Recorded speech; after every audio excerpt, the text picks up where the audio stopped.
నమస్తే న్యూస్ 24 తెలుగుకు స్వాగతం. వార్తలను ముఖ్యాంశాలు చూద్దాం. బాపట్ల జిల్లా పంగులూరు తహసీల్దార్ కార్యాలయం వద్ద 11వ రోజు అంగన్వాడీలు సమ్మె చేశారు. తమ న్యాయమైన డిమాండ్లు పరిష్కరించే వరకు సమ్మె కొనసాగిస్తామని స్పష్టం చేశారు. ప్రధానమైన డిమాండ్ల పట్ల ప్రభుత్వం స్పందించటం లేదని, బడ్జెట్ కేటాయింపులు లేని డిమాండ్లు పరిష్కరించి సమ్మె విరమించాలని ప్రభుత్వం బెదిరిస్తుందని అంగన్వాడీలు తెలిపారు. తహసీల్దార్ కార్యాలయం నుండి పంగులూరు సెంటర్ వరకు ర్యాలీ నిర్వహించి సెంటర్లో ధర్నా చేశారు. వారికి మద్దతుగా సిఐటియు నాయకులు ధర్నాలో పాల్గొన్నారు.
గౌరవనీయులైన ముఖ్యమంత్రి గారికి అన్న 11 రోజులుగా మేము చేస్తున్న సమ్మెను మీరు చూస్తున్నారు.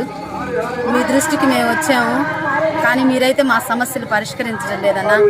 మీ మీద మేము ఆశ పెట్టుకొని ఉన్నాము. గత 22 సంవత్సరాల నుంచి మేము ఈ సేవలు అందిస్తూ ఉన్నాము అన్న. మరి మా శరీర రీత్యా కూడా ఎన్నో బలహీనతలకు గురై ఉన్నాం.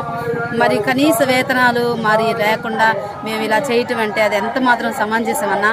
మీకు తెలుసు కదా మా పరిస్థితులన్నీ కూడా 10,000కి ఏమొస్తున్నాయి అన్న. ఈ రోజుల్లో ఇంత పరిస్థితుల్లో కూడా ఈ అంగన్వాడీని విడిచిపెట్టకుండా మా బాధ్యతలు మేము నిర్వహిస్తూ ఉన్నామన్నా. కానీ ఇన్ని రోజులైనా కూడా మీరు మా మీద కనికరం చూపించడం లేదు. కనీస వేతనం మీరు ఇస్తామన్నారు, తెలంగాణ కన్నా కూడా అధికంగా మేము ఇస్తానన్నారు కాబట్టే మేము ఈ రకంగా చేయటం జరుగుతుందన్న. కానీ మీరు కనికరించడం లేదు. మొన్న ఒక మంత్రి గారు అన్నారు, ఒళ్ళు బలిసి చేస్తున్నారు అన్నారన్న. కాదన్న, ఒళ్ళు బలిసి కాదు, కడుపు మండి చేస్తున్నామన్నా. మా పరిస్థితి మీరు, ఇంట్లో పరిస్థితులు మీకు తెలుసు కదా అన్న, ఎంత దయనీయమైన పరిస్థితుల్లో మేము ఉన్నాము. బీపీలు, ఒక పక్క షుగర్లు అన్న, మానసికమైన ఒత్తిళ్లతో మేము అల్లాడిపోతా ఉన్నాం అన్న. దయతో పని భారాన్ని కూడా మీరు తగ్గించండి. ఫేస్ యాప్లు కూడా మీరు తీసివేయవలసిందిగా కోరుతున్నానన్న. దయతో మమ్మల్ని మీరు జ్ఞాపకం చేసుకోండి. కనీస వేతనం పనికి తగిన వేతనం అన్న.